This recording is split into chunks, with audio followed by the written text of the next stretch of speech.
Bonjour à tous. Emmanuel Macron prépare-t-il un coup d'État institutionnel? Je vais vous expliquer. Pour se sortir d'une période épouvantable.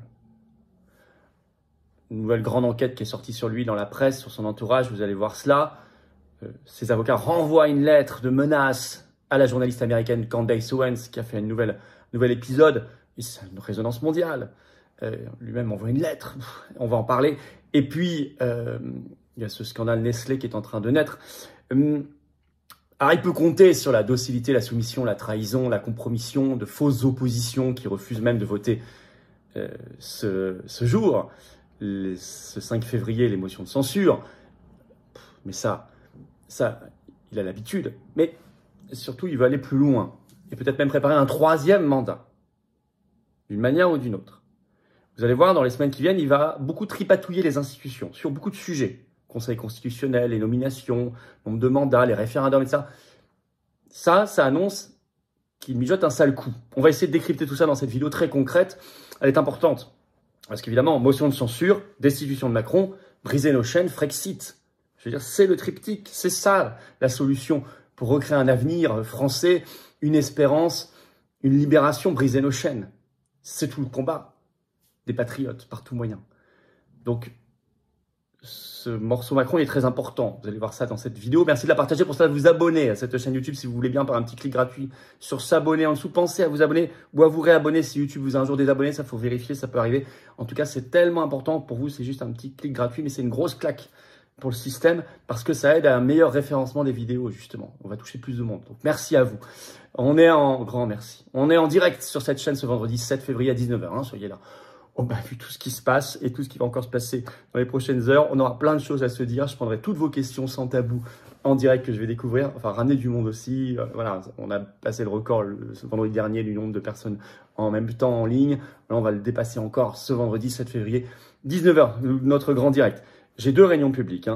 10 février, Saint-Denis de la Réunion, entrée gratuite, ouvert à tous, 19h, lien, programme et lien d'inscription sous la vidéo en description. Pensez à vous inscrire, c'est ouvert à tous, adhérents ou pas.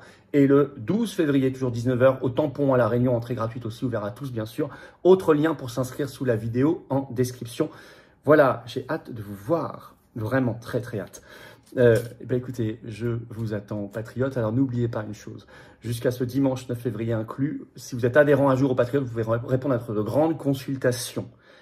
Vous pouvez également devenir adhérent ou vous remettre à jour là en cours de route. Et au bout de 24-48 heures, vous recevrez un mail, vérifiez aussi vos spams pour pouvoir répondre. Voilà, donc c'est ouvert encore maintenant. Si vous adhérez ou réadhérez maintenant, vous pourrez recevoir la consultation pour y répondre jusqu'au dimanche 9 février. Si vous n'avez pas reçu le lien, vous êtes à jour, vous écrivez à assistance@les-patriotes.fr et on vous enverra le lien. Je vous attends, patriotes. Voilà, pour toutes ces raisons, répondre à la consultation et puis surtout se battre pour des belles valeurs, pour notre France, pour notre humanité, pour nos enfants. Il faut venir. Voilà, vous pouvez adhérer ou réadhérer dès maintenant. Et vous êtes les bienvenus dans le plus grand mouvement souverainiste et de résistance de France qui est totalement libre, indépendant, anti-oligarchique, qui se bat concrètement sur le terrain dans le rassemblement. On a besoin de vous. Restez pas seuls. Ensemble, on fera tellement de choses magnifiques. Cette année, elle est tellement extraordinaire. J'ai besoin de vous maintenant. Pour adhérer, c'est le premier lien sous la vidéo en description. Vous pouvez faire un don au mouvement pour nous permettre de faire plus d'actions. Parce qu'on n'a pas un centime de financement public, je le rappelle, ni d'aide des banques, rien. Totalement libre. Faire un don au mouvement, c'est le deuxième lien sous la vidéo en description dès maintenant. Ces liens sont tout le temps sur notre site, les-patriotes.fr aussi, bien sûr. Et c'est défiscalisé aux 2/3 de vos impôts. Ça fait baisser massivement vos impôts que d'adhérer, réadhérer ou faire un don au mouvement. Profitez-en. Bienvenue à tous et bravo. On y va.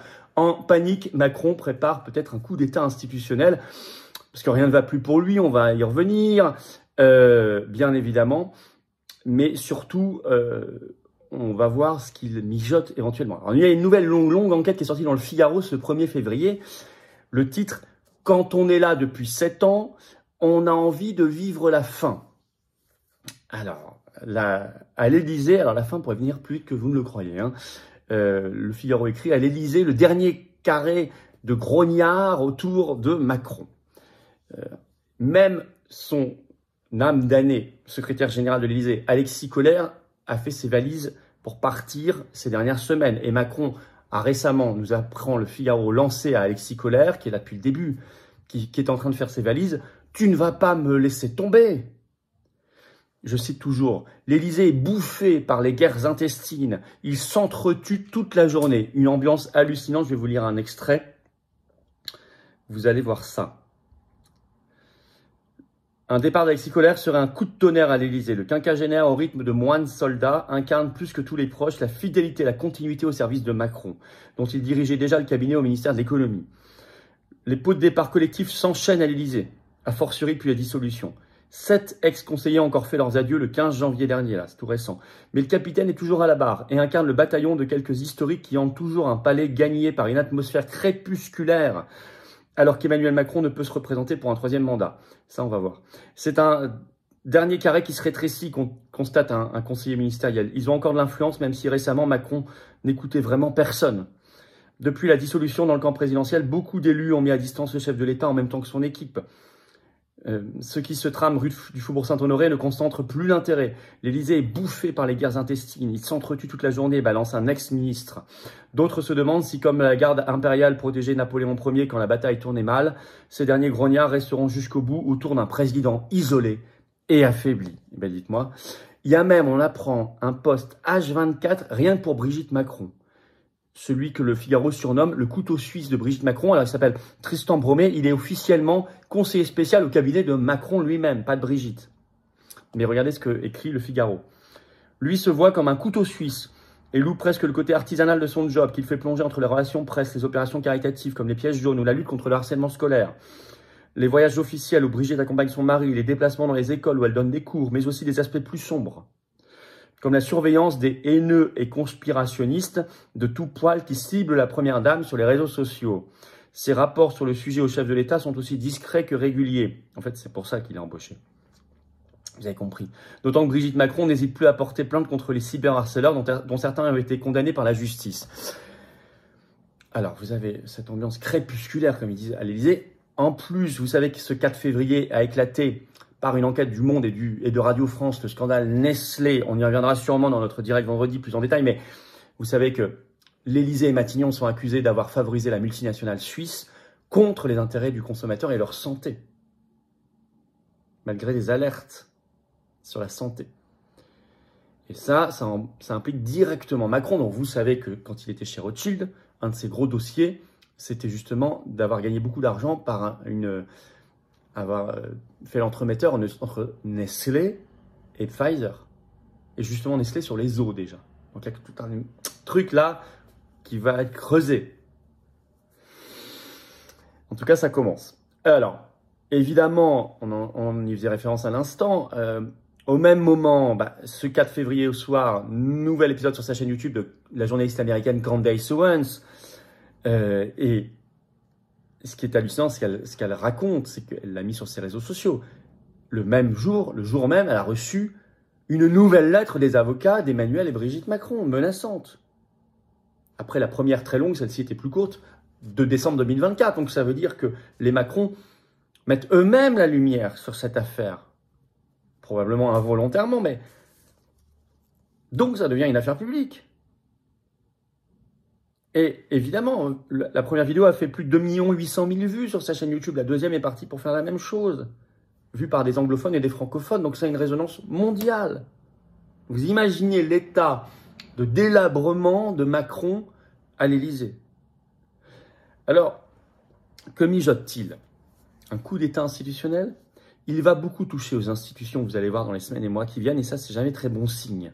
Le Monde révèle ce 1er février que le 10 février, ça va être fait le 10 février, on va surveiller ça. Je cite, Emmanuel Macron souhaite proposer Richard Ferrand à la présidence du Conseil constitutionnel. Son grand ami. Or, Richard Ferrand, c'est une tonne d'affaires, c'est du copinage, il est impliqué, on en a parlé dans des vidéos récentes par le livre de Davé et l'homme sur le Covid. Quand il était président de l'Assemblée nationale, il s'est fait dicter sa réponse au juge par Macron. Un vrai problème. Et surtout, c'est le plus fervent partisan de la possibilité pour le président de la République de faire un 3e mandat. C'est sa marotte même. On retrouve par exemple, c'est toujours en ligne, BFM TV ce 19 juin 2023, le titre « Changeons tout cela ». Ferrand regrette la limitation du mandat présidentiel dans le temps.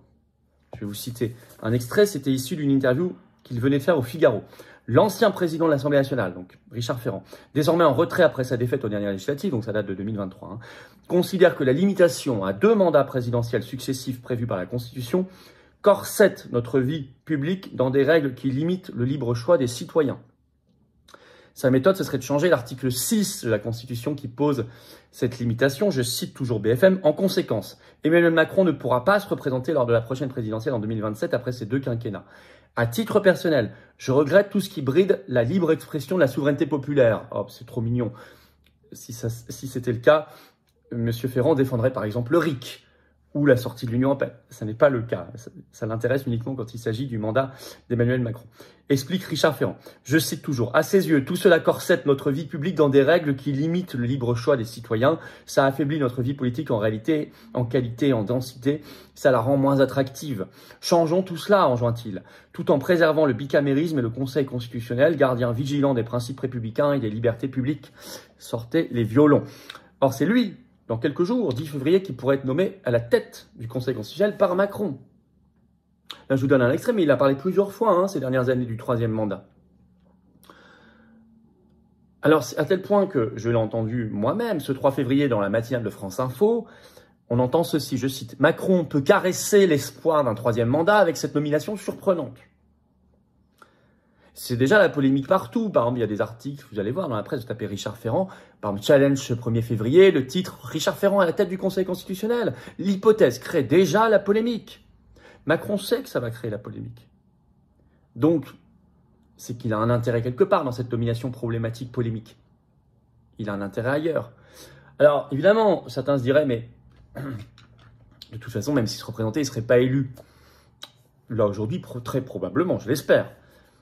Mais vous savez, faites attention avec ces gens retorses. Dans quelles conditions auraient lieu les élections? Combinées à un moment où il y aurait une nouvelle épidémie, un nouveau virus, un état d'urgence, une guerre, ou alors on y aurait ajouté, pour notre bien, le vote par correspondance, le vote électronique, mélangé à des référendums, parce qu'on parle aussi, on y reviendra, que Macron voudrait annoncer prochainement des référendums. D'autant qu'il sait qu'il peut compter sur des oppositions quand même très molles, très complices. Dernier épisode en date, ce 5 février, la motion de censure. Le PS a annoncé le 3 février qu'il ne la voterait pas, et le RN a suivi. Confirmé ce 4 février matin par Sébastien Chenu sur BFM TV, ça va être annoncé le 3 février par Jordan Bardella, au nom de la stabilité. Ça valait bien le coup de censurer en décembre Barnier pour accepter Bayrou et un budget encore pire. On y reviendra dans les prochains jours. En février, validé adoubé par la Commission européenne. Malgré 2,49,3 sur le projet de loi de finances et le projet de loi de financement de la sécurité sociale. Bon. C'est ça aussi que Macron sait. Alors, dans ces conditions-là, au moment où il est, on l'a vu, très bas, très accablé, crépusculaire, dans la tourmente, toutes les affaires françaises, mondiales, son départ par sa destitution est plus urgent et nécessaire que jamais. Faire pression, écrivez à vos parlementaires, parlez de la destitution et donc de l'article 68 de la Constitution partout. Nous, patriotes, nous avons déjà manifesté pour la destitution, on le refera. On ne lâchera pas le morceau. Il faut briser nos chaînes et il faut commencer par démasquer ce théâtre politicien et empêcher ce coup d'État institutionnel qui est possible. Se battre, se battre, se battre. Notez d'ailleurs une grande manif nationale pour le Frexit. Briser nos chaînes. On y reviendra aussi sur Macron et tout le reste, mais c'est essentiel. Le samedi 22 février, vous pouvez déjà noter l'après-midi à Paris. Grande manif nationale pour le Frexit, organisez-vous déjà. On y reviendra, je préciserai tout ça. Rendez-vous vers 14 h toujours, ce sera un défilé. Par ailleurs, merci de partager cette vidéo, pour ça vous abonner à cette chaîne YouTube, un petit clic gratuit sur s'abonner. Pensez à notre grand rendez-vous, notre grand direct ce vendredi 7 février à 19 h sur cette chaîne, soyez au rendez-vous. Évidemment, 10 et 12 février, 2 réunions publiques à La Réunion, 2 endroits différents. Les liens d'inscription sont sous la vidéo en description, comme notre pétition nationale pour sortir de l'OMS. Elle est en lien sous la vidéo en description. Si vous ne l'avez pas encore signé ou partagé, faites-le maintenant, c'est facile, ça prend 5 secondes. Voilà. évidemment, je vous attends aux patriotes. Si vous êtes adhérent à jour, ou vous le devenez maintenant avant le dimanche, ou vous réadhérez pour vous remettre à jour, vous recevrez le lien pour participer à notre grande consultation en cours très importante pour 2025. Pour ça, il faut être à jour, adhérent à jour. Et vérifiez vos spams aussi, ça c'est envoyé par mail. Ça vous est envoyé par mail à l'adresse que vous avez vous-même renseignée. C'est très important. Donc, adhérer, rien que pour ça aussi, et puis pour rejoindre nos combats. Dans le plus grand mouvement souverainiste et de résistance de France, les patriotes que j'ai l'honneur de présider, qui est présent en métropole, outre-mer, à l'étranger, présent, organisé, structuré, rejoignez-nous. Seul, moi, je peux rien, vous non plus. Ensemble, on gagne, on fonce, on gagne. Vous pouvez également faire un don au mouvement pour nous permettre de financer nos actions qu'on ne peut pas financer sinon. On n'a pas 1 euro de financement public, rien. Mais avec vous, on peut. Avec nous tous, on peut faire plein de choses comme on le fait et on lâche pas le morceau. Mais sans vous, on ne peut pas. Si on ne fait pas, personne ne le fera à notre place. Je sais qu'on va gagner parce que le monde est en turbulence totale. La question, c'est quand. Le plus tôt sera le mieux. Alors venez dès maintenant, je vous attends. Vous pouvez adhérer, réadhérer dès maintenant par le premier lien sous la vidéo en description. Bienvenue. Ce lien, je l'ai mis également en commentaire. Il y a une petite fiche sur l'écran maintenant et dans quelques secondes, un lien sur l'écran, vous choisissez. Faire un don au mouvement pour nous permettre de faire tout ça, sinon on ne peut pas. C'est le deuxième lien sous la vidéo en description. Les liens sont également pour adhérer, réadhérer ou faire un don au mouvement sur les-patriotes.fr, notre site. Tout est défiscalisé de vos impôts. Aux 2/3 de ce que vous mettez comme somme. Ça fait baisser donc massivement vos impôts. Vous mettez, imaginez, 30 euros, ça enlève 20 euros. Vous mettez 10 euros, ça enlève 6,60 euros. Vous mettez 3000, ça enlève 2000. Il y en a qui peuvent, faites-le. Vous mettez 100, ça enlève 67. Vous mettez 6, ça enlève 4. Vous mettez 30, ça enlève 20, etc. Bravo aux donateurs, aux réadhérents, bienvenue. Aux nouveaux adhérents patriotes. Vive la France.